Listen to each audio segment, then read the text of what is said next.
thereby undermining the actual happenings, the actual events.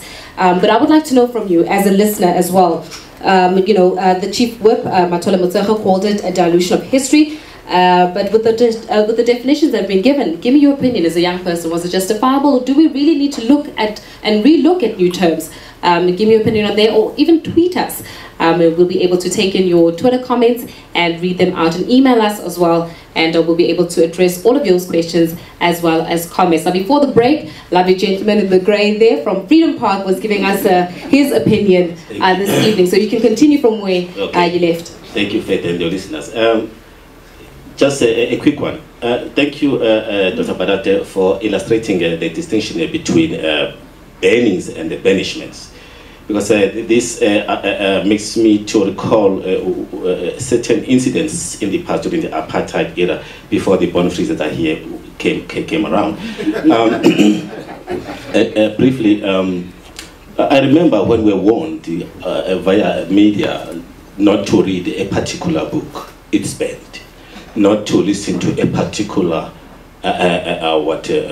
song, it is banned. And then alongside this understanding, I read a book on Mama Winnie Mandela on her banishment to run for in the Orange Free State. I just wanted to allude to your explanation that one at this point in time feels very happy to be able to use these terms appropriately. But I also want to try and find out why you don't have your traveling exhibition here, whether it is in the foundation. Thank you very much. Please remember, the Freedom Park is in Pretoria. It's gonna be. I'm sure we're all aware of that. Would you like to address that question, Dr. Saleem? Look, all three people who have raised questions now, I have a great empathy, and I think what they are perhaps really talking about is an estrangement, an alienation on parts of the youth, and one's not surprised. Given Nkandla, given Marikana, given many things that are happening in the society, I'm more and more empathetic to perhaps thinking about, and with the last example of banning of newspapers, banning of this, it's so many people today who made important contributions to the liberation struggle until very recently are now being treated as counter-revolutionaries, as renegades. It's almost as if you critique anyone in power, somehow you must be isolated, you must be marginalized. Maybe those are forms of banishment and banning and so on. And I think all three people are speaking about perhaps experiences, a feeling of estrangement from the body politic, from the social and political life of our country. And we must take that very seriously, because these are the people who are going to inherit this country. And if they're feeling like that, perhaps we need to rework these notions of banning and banishment and so on. But without doing injustice and violence to what were the bannings under the apartheid period and the detentions and the banishment and so on. I've got Sibongile from Bryanston on the line. Sibongile, good evening. Thank you very much for joining us. Hi, Faith. Hi. I've been listening to you guys talking, and I must say that I'm really hurt because I have been dating my boyfriend. He's a white guy, and we've been together for 5 years. And the moment that he introduced me to his family, he was completely disowned. His family just disregarded him, and we had to move because of that. We had to end up moving to Johannesburg to start a life together, and I've been hurt because I can't get to know my boyfriend's family because of that, and it really hurts me a lot. I mean, it has to be some form of banishment still. As we were saying before, modern day. Thank you very much for your call, Sibongile. But Ms. Sisulu, when we're looking at banishment, and as she was saying that she, in her opinion, that is a form of banishment. As a young person, that's her reality.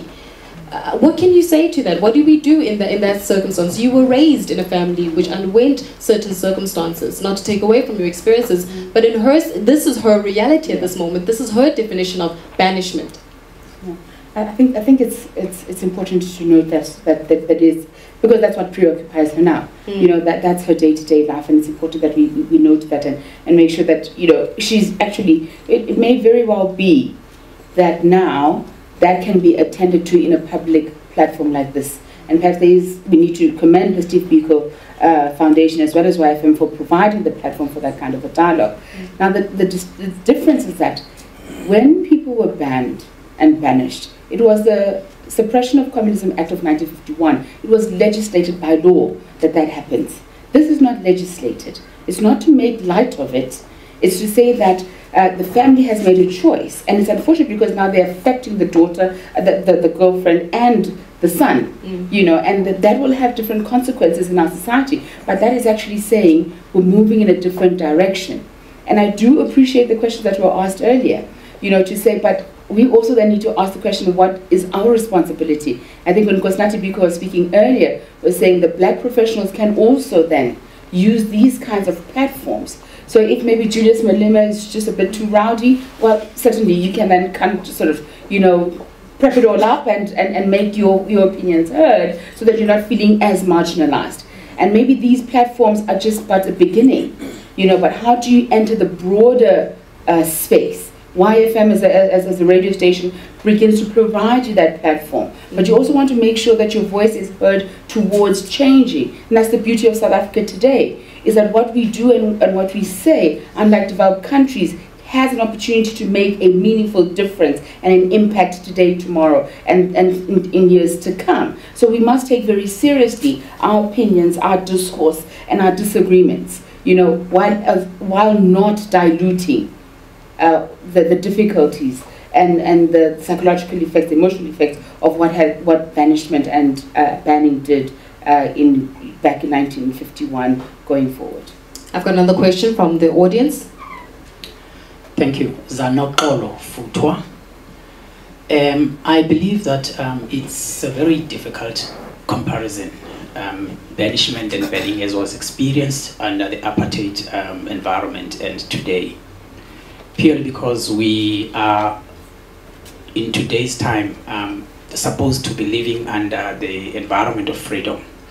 However, I just wanted to raise a concern of some of the ironies that are working in my mind now about the fact that we're living in a says there are certain rights guaranteed to me today which have been fought for by the very same people that have shared experience with us. However, the thought of experiences of us today, young black professionals, unable to add value to society as a result of systematic mind banishment from participating in the economy, as well as, for example, issues like when, as a young child, your right to education is taken away by a systematic process that allows certain people, for example, to be able to act or to exercise their rights at the expense of your ability to access education, which is a right, and your ability to participate in the economy in the future, which is deferred as a result of that consequence. Thanks. Mr. Rachidi, what would you like to say to that statement that was made by the gentleman? If you can kindly use your microphone. Anyway. I still think what does not dilute the issue that in banning, there was an act that said you are banned, and these are the underlying factors that are actually going along with the banning order. Now, I think some of the things that are happening today, like we have been saying, I think it's important that we must try to look for other words that can describe them, but I don't think in any way they can actually be equated or compared with banning and banishment. Dr. Saleem. Frank, I must tell you, the last caller with the very sad reality of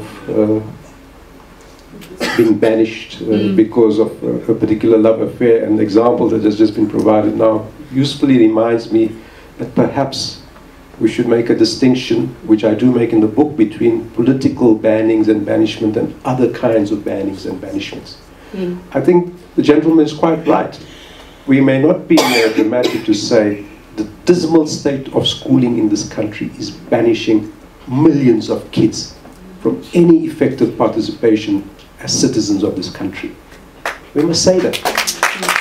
Now, so perhaps we need to make this distinction between other kinds of banishment. For example, as I say in the book, Adam and Eve were banished for misbehaving. In Jewish communities historically, people have been banished for violation of social norms and customs and so on. Today, Native Americans banish people for violation of certain social customs and so on. So this example that was provided to us by the last caller, yes, maybe that's a kind of banishment. It's not political banishment, but it's another kind of banishment. And so perhaps we have to be creative and, without doing violence to our history, make a distinction between banishments and bannings and so on that were of a political nature, and those are of a different nature. And maybe those are coming to the fore today. Because we're going to talk about how is it that we formulate a synergy, link up between the older generation as well as the new generation, and how is it that we can share our experiences and learn from each other. But I believe that we do have a question from the audience. Yes. Hi, my name is Timothy Maurice Webster, and as an author around sociological dynamics, I want to submit a term, and feel free to just take it off the table if it's not relevant. But how about the banned or banishment effect? When you think about like Prince Harry, he lives and enjoys the royalty effect. His great-great-grandparents enjoyed a number of success and modeled an economy to benefit him. The Jewish community, as you stated, Doctor, the community are very clear about the Holocaust effect. Confucius was very clear about what it takes 7 generations to produce a refined gentleman. He called it the Chauncey effect. So I think we should model, we look closely at the sociological impact around the banned or banishment effect and sort of model the different spheres from education, economics, workplace dynamics, and maybe there's 4 or 5 key pillars that the being banned or being banished impacted our society. Timothy speaking about the banishment effect. Perhaps we need to start formulating new terminology in order for us young people to sort of identify with it. More in contemporary banning, modern day banning, etc. But when we come back, I'm going to ask for the opinions of Dr. Saleem Badat as well as Mam Ntsiki on that concept. Be back straight after this. And you are still joining us for the second FrankTalk Radio Dialogue as we are broadcasting live from our YFM studios. Just before the break, we were discussing new terminology, and Dr. Badat was speaking, of course, about establishing the difference, and Timothy then came on to say perhaps we need to formulate a new concept called the banning effect. Mr. Rachidi, what would you say to that? Perhaps is it about time now that we formulate new terminology and maybe even adopt this new concept? I would definitely agree with that. I think that is probably the way to go. Because really you can't keep on just saying that this is like that when it's not like that. Yes. I think formulating new ways and terminology will probably be the best possible approach. Now, also, Dr. Badat, when we are looking at an apartheid area, the enemy was clearly defined. There was the enemy. And now looking in modern day times, should we say that the enemy is corruption? The enemy, as you so said, our children are being banished from receiving a proper right to education, a proper education that will allow them to interact globally with their peers. Those are examples of perhaps new enemies that we need to identify and new struggles that we need to overcome. How then do we then, link up, and how then do we utilize tools, and what do we do in order to rid us of this enemy, this new enemy of the lack of education, this new enemy of unemployment, this new enemy of corruption, which causes us as a nation really to be banished from experiencing and from achieving our full potential? I think it's absolutely right. My generation had it much easier because there was a clearly defined enemy. That was apartheid. I think the current generation of youth have a much tougher job because Some of those enemies that you mentioned are long-standing historically and enduring, and they've almost become natural. Like poverty is natural, like unemployment is natural, like working class people and rural poor people always being denied good education is natural. That's the way the world is. Right? And so many of us internalize that kind of way of thinking. The rich man at his castle, the poor man at his gate. All the messages we get in our society are naturalizing things that we should be making strange and not be accepting as natural. So I think absolutely young people today have a much tougher job, and that's why I think we should be admiring young people, especially when they are speaking the way they are, when they're taking part in equal education and demanding education rights. The youth of this country are not personified by Julius Malema and his crowd. The youth of this country are personified by thousands of other people in this society who are doing wonderful work and are unsung heroes and heroines in this country. So I'm very sympathetic. I think this is the beauty of a program like this, to hear these youth voices that are saying, I'm feeling alienated, I'm feeling estranged, I'm feeling banished, I'm feeling banned, and so on. So before we ban the word banning, and before we banish the word banishment, I think perhaps we need to make a distinction between the political forms that existed under apartheid and perhaps the new forms that are starting to emerge post-1994. Now, unfortunately, we are running out of time, but I'm going to ask you, Ms. Sisulu, when it comes to the youth, what can the youth learn from the memory of Black Wednesday, and especially as custodians of the South African democracy? Yeah, thank you. That's a good question. You know, with the new enemy being corruption, remember that as South Africans, we all have an obligation, if not a duty, to be patriotic and responsible in terms of what we do and how we engage. Yes. A public servant may be held to a higher moral standard not to engage in corruption, but so too is the person in the private sector held to a moral standard that is high enough because they're a South African not to make an advance. Yes. So we both have an equal responsibility in that sense. And the third party is the one who is silent and will look on and say nothing and do nothing, but then we will then complain wherever we are. You know, so as young people, we do need to stand up, we do need to be heard. You know, and when I wanted to end where I started, is to say, I wonder how many of us, whether in leadership or not, can say what Walter Sisulu said when he was sentenced, when he thought he was going to the gallows. He said, I will go singing, because for those who follow me, I want them to know as young people that we have fulfilled our task. I don't know how many leaders today can say they will leave leadership because they fulfilled their task. And as young people following them, are there any who can follow in those steps?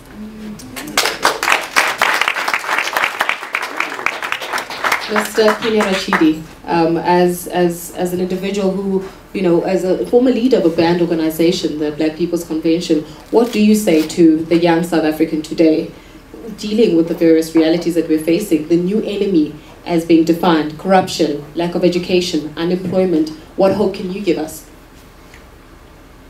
What I can say is that I have said before that we didn't want to police ourselves, and also that we must make sure that we look for all possible avenues to make things better.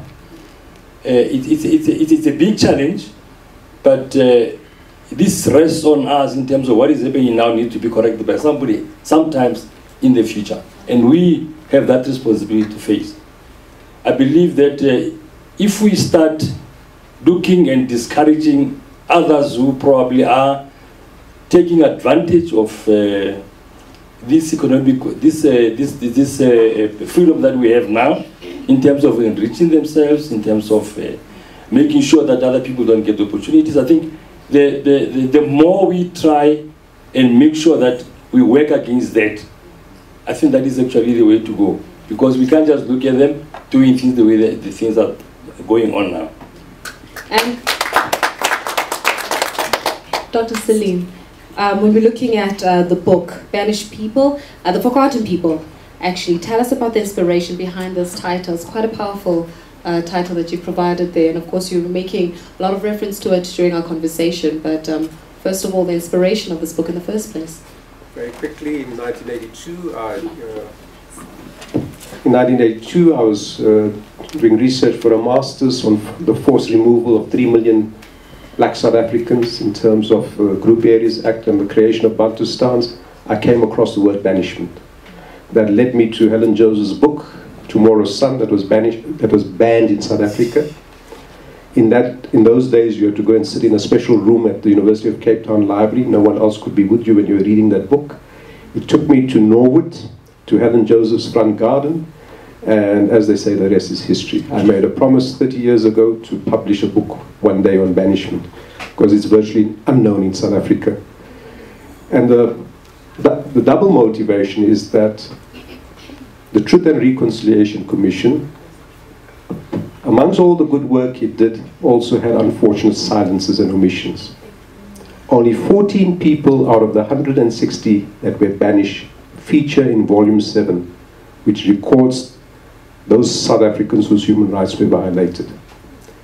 And so these people were called the forgotten people, the people who had been condemned by the apartheid government and then really forgotten by the ANC in the 1950s until Helen Joseph, Lilian Ngoyi, Amina Kachalya, and then began to bring their plight to the public. And then the TRC forgot these people.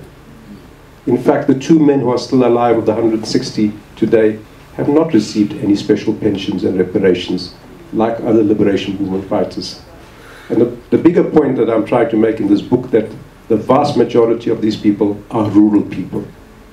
And by and large, we have completely marginalized and forgotten the wonderful histories of the contributions that rural people have made to the liberation struggle in this country.